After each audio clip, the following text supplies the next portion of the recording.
تے رفع الیدین دے ثبوت تے آؤ محدثین دیا کتاباں میں پیش کرنا. سب تو پہلی کتاب حضرت امام بخاری رحمت اللہ علیہ نے جز رفع الیدین تے لکھی، اس میں نہ رفع الیدین کا ذکر ہے نہ وائل بن حجر کا ذکر ہے. اب آتے ہیں جز رفع الیدین کی طرف.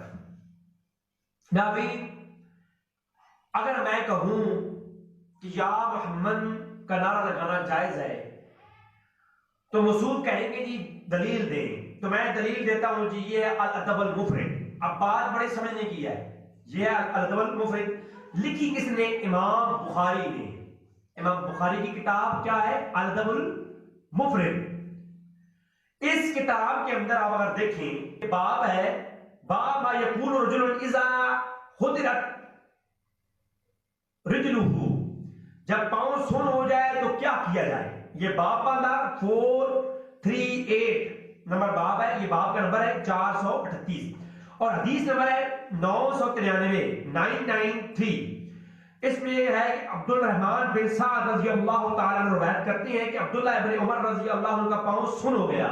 عبداللہ ابن عمر کا پاؤں سن ہو گیا تو ایک شخص نے مشورہ دیا کہ کسی پیارے کو یاد کرو پاؤں ٹھیک ہو جائے گا. تو آپ نے کہا اذکر احب للناس علیہ، کسی نے کہا کہ اس کا ذکر کریں جو آپ کو بہت، جسے آپ محبت کرتے ہیں. تو انہوں نے کہا کہ یا محمد، فقال یا محمد صلی اللہ علیہ وسلم. اب امام بخاری اس روایت کو لکھا کہ صحابی رسول اور عبداللہ ابن عمر نے یہ نعرہ لگایا یا محمد، پاؤں سن ہو گیا، حضور کو پکارا. اب مسعود کہیں گے جی ہمیں بخاری کے نام کو نہیں دیکھنا، کتاب تو امام بخاری کی ہے ہم مانتے ہیں، لیکن ہم نے امام بخاری کو تو نہیں دیکھنا، ہم نے امام بخاری کی کتاب میں موجود روایت کو دیکھنا ہے کہ وہ صحیح ہے یا ضعیف ہے. ہم اس روایت کی سند کو دیکھیں گے. امام بخاری ہمارے لیے سند ہے، لیکن ان کی کتابوں میں موجود ان کی روایات کی سند دیکھی جائے گی. امام بخاری کا نام نہیں دیکھا جائے گا، اصول حدیث دیکھا جائے گا. یہ مجھے مشورہ دیا جائے گا. اب اگر ہم سوچیں اور دیکھیں یہی قانون ہم لاگو کریں جز رفع الیدین پر. اب الادب المفرد بھی امام بخاری کی کتاب، صحیح بخاری بھی امام بخاری کی کتاب، جز رفع الیدین بھی امام بخاری کی کتاب، لیکن اب کتاب امام بخاری کی ہے یہ نہیں دیکھا جائے گا، بلکہ یہ دیکھا جائے گا کہ وہ حدیث صحیح ہے یا ضعیف ہے. تو میں کہتا ہوں جناب، تو میں یہ کہتا ہوں اب جز رفع الیدین کی طرف آ جائیں. جز رفع الیدین کو صرف یہ نہ دیکھیں امام بخاری کی کتاب ہے، بلکہ اس میں دیکھیں حدیث صحیح ہے یا ضعیف ہے. ناظرین انصاف کیجیے گا، پوری جز رفع الیدین میں 122 حدیثیں ہیں. کتنی؟ 122. اب 122 میں سے 2 درجن حدیثیں وہ ہیں جن کو امام بخاری کی جز رفع الیدین میں 122 حدیثوں میں سے 2 درجن حدیثیں وہ ہیں کہ جن کو علماء غیر مقلدین جو کہ اہل حدیث حضرات ہیں جو رفع الیدین کرتی ہیں، جو اس کی قائل ہیں، انہی کے ائمہ نے ان کو ضعیف قرار دیا ہے. زبیر احمد زئی صاحب نے، ناصر الدین البانی صاحب نے ان روایات کو ضعیف قرار دیا. 2 درجن وہ روایات ہیں. صرف ان کی بات کر رہا ہوں. جز رفع الیدین میں 24 حدیثیں وہ ہیں جن کو امام غیر مقلدین اور حدیث اور رفع الیدین کرنے والوں کے جو امام ہیں انہوں نے ہی ضعیف قرار دیا. اب میں دکھاتا نہیں ہوں، صرف میں نمبر بتا دیتا ہوں، آپ خود تحقیق کر لیں. زبیر احمد زئی کی میرے پاس موجود ہے تخریج اس الادب المفرد کی. انہوں نے کہا کہ حدیث نمبر 35 ضعیف ہے، حدیث نمبر جز رفع الیدین میں حدیث نمبر 36 ضعیف ہے، حدیث نمبر 41 ضعیف ہے، 55 ضعیف ہے، 57 ضعیف ہے، 63 ضعیف ہے، 64 ضعیف ہے، 68 ضعیف ہے، 70 ضعیف ہے، حدیث نمبر 82 بھی ضعیف ہے، حدیث نمبر 86 ضعیف ہے، حدیث نمبر 88 ضعیف ہے. دیکھیں آپ جز رفع الیدین کی وہ حدیثیں جن کو ان کی علماء نے ضعیف قرار دیا، میں ان کا نام صرف لے رہا ہوں، باقی کی طرف ہم چلتے ہیں. لیکن پہلے یہ دیکھیں آپ حدیث نمبر 57 93 97 98 99 103 107 113 115 117 119 120 122 حدیثوں میں سے یہ 24 24 حدیثیں جو ہے نا زبیر احمد زئی اور ناصر الدین البانی کے نزدیک ضعیف ہیں. آپ کو بات سمجھ آ رہی ہے نا؟ اب یہ ضعیف قرار دی گئی ہیں، بلکہ میں تھوڑا سا آپ کو بتا دیتا ہوں.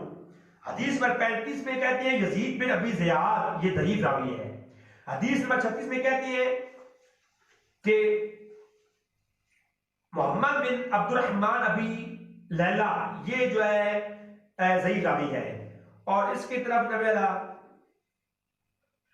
حدیث نمبر 37 جو ہے وہ جو ہے صحیح حدیث ہے کس کتاب میں، اور وہ کہاں لے گئے جس میں حضور نے فرمایا کیا تم گھوڑوں کی دمبوں کی طرح یہ رفع دین کرتے ہو؟ یہ نہ کرو، اس کرو بصلاح، نماز میں سکون اختیار کرو. یہ تو ہے یہ ترک رفع دین پر. حدیث نمبر 41 میں حشام بن حسان مدلس ہے، ٹھیک ہے. یہ حدیث بھی اصول غیر مقلدین اور حدیث اماموں کے نزدیک ضعیف ہے. اب چلتے ہیں، میں آپ کو دکھاتا ہوں، دو مثالیں دیتا ہوں کہ جز رفع دین جو ہے یہ ٹوٹل یہ جو کتاب ہے یہ بلندہ ہے ضعیف حدیثوں کا. سارے اس میں کئی حدیثیں ضعیف ہے، بلکہ میں آپ کو دکھاتا ہوں. یہ حدیث نمبر 62 ہے میرے پاس. اب یہ دیکھیں اس کو ضعیف قرار نہیں دیا، اس کو زبیر احمد زئی نے ضعیف قرار نہیں دیا، حالانکہ یہ ضعیف ہے اور شدید ضعیف ہے. کیسے؟ وقال جریر عن لیث عن عطار ومجاہد انہما، اس میں وقال جریر ابن لیث یہ راوی ہے، یہ سند کے شروع میں وقال جریر ابن لیث، بخاری کہتے ہیں مجھے جریر نے کہا اور انہوں نے لیث سے سنا. اب یہ سنے میری بات کہ یہ جو جریر ہے بخاری جو ہے پیدا ہوتے ہیں 194 میں 194 ہجری میں. امام بخاری کا پیدا ہوئی 194 ہجری میں، جبکہ جریر 170 ہجری میں فوت ہو جاتے ہیں.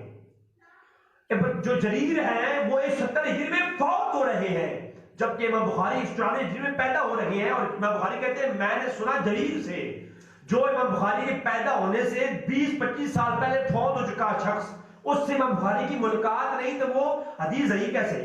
شدید قسم کی ضعیف روایت ہے یہ. اور اس کے علاوہ اگلی روایت آپ دیکھیں، حدیث نمبر 63 ہے، عن لیث عن ابن عمر. امام بخاری کہتے ہیں میں نے لیث سے سنا اور لیث نے ابن عمر سے روایت کیا. تو لیث جو ہے 148 میں فوت ہو جاتے ہیں ہجری میں، 148 ہجری میں فوت ہو جاتے ہیں، جبکہ امام بخاری 194 میں پیدا ہوتے ہیں.